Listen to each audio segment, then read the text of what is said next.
আগামী বছরের এপ্রিলের প্রথমার্ধে যে কোনো দিন জাতীয় সংসদ নির্বাচন অনুষ্ঠিত হতে এই বিষয়ে আমাদের প্রতিক্রিয়া হচ্ছে যে জাতির প্রত্যাশা পূরণ হয়নি। মাননীয় প্রধান উপদেষ্টার ভাষণ আমরা শুনলাম, এটা দীর্ঘ ভাষণ। সেই ভাষণে অনেক কিছু তিনি উল্লেখ করেছেন, এই সরকারের কৃতিত্ব এবং কর্মকাণ্ড, ভবিষ্যতে কী করতে চান ইত্যাদি। তার ফাঁকে এক পর্যায়ে তিনি জাতীয় সংসদ নির্বাচনের একটা সুনির্দিষ্ট সময় ঘোষণা করেছেন।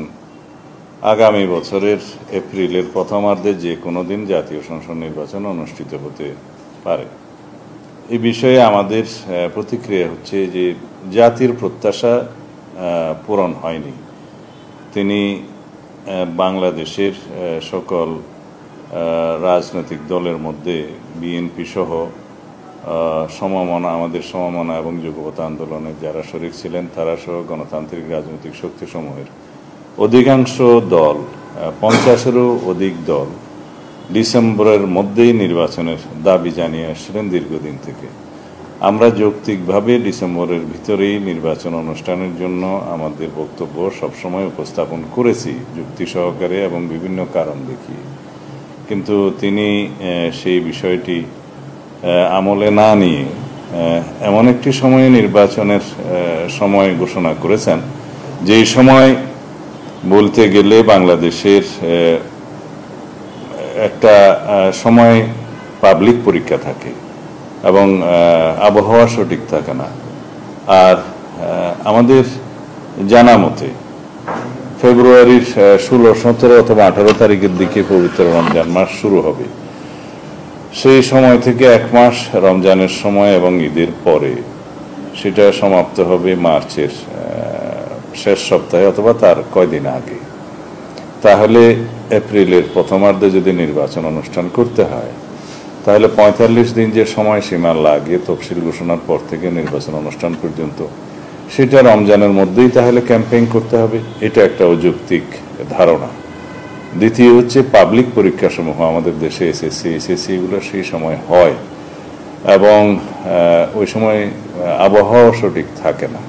এই সার্বিক বিবেচনায় খুব বেশি উনি যদি দেরি করতে চাইলে ডিসেম্বরের পরে জানুয়ারির মধ্যে হতে পারত, সেটা হয়তো গ্রহণযোগ্য বলে মনে হতো সবার কাছে।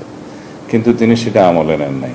উপরন্তু আরও একটি বিষয় আছে, এই আবহাওয়ার বিষয়, পাবলিক পরীক্ষার বিষয়, রমজানের বিষয়, এগুলো বাদ দিলেও একটা সরকার তার দায়িত্ব নেওয়ার পরে 1 মাসের ভিতরে তো জাতীয় বাজেট প্রণয়ন করতে পারে না।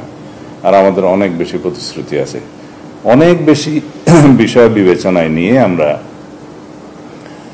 বলেছিলাম আমাদের দলের পক্ষ থেকে এবং আমাদের সাথে যারা যুগপৎ আন্দোলনে শরিক ছিলেন, ফ্যাসিবাদ বিরোধী গণতান্ত্রিক আন্দোলনের সমমনা দল, এর বাইরেও অনেক দলের পক্ষ থেকে তারা এই প্রস্তাব দিয়েছিলেন যে ডিসেম্বরের ভিতরেই নির্বাচন অনুষ্ঠান করা সম্ভব। এবং আমরা এই মুহূর্তে আমাদের দলের উচ্চ পর্যায়ে আমাদের স্ট্যান্ডিং কমিটিতে আলোচনা করে বাকি প্রতিক্রিয়া জানানো হবে আমাদের পক্ষ থেকে। এবং আমরা একই সাথে আমাদের সাথে যুগপৎ আন্দোলনে যারা শরিক ছিলেন তাদেরকে নিয়ে এবং সমমনা রাজনৈতিক দল এবং অন্যান্য রাজনৈতিক গণতান্ত্রিক রাজনৈতিক শক্তিসমূহের সাথে আলোচনা করে আমরা তারপরে বিস্তারিত প্রতিক্রিয়া জানাবো। তবে মুদ্রা কথাই বলতে পারি, আমাদের এবং জাতির প্রত্যাশা পূর্ণ হয়নি এই ভাষণে। ধন্যবাদ। For more updates, follow us on Facebook, subscribe our YouTube channel, get the latest update on www.daily-sun.com.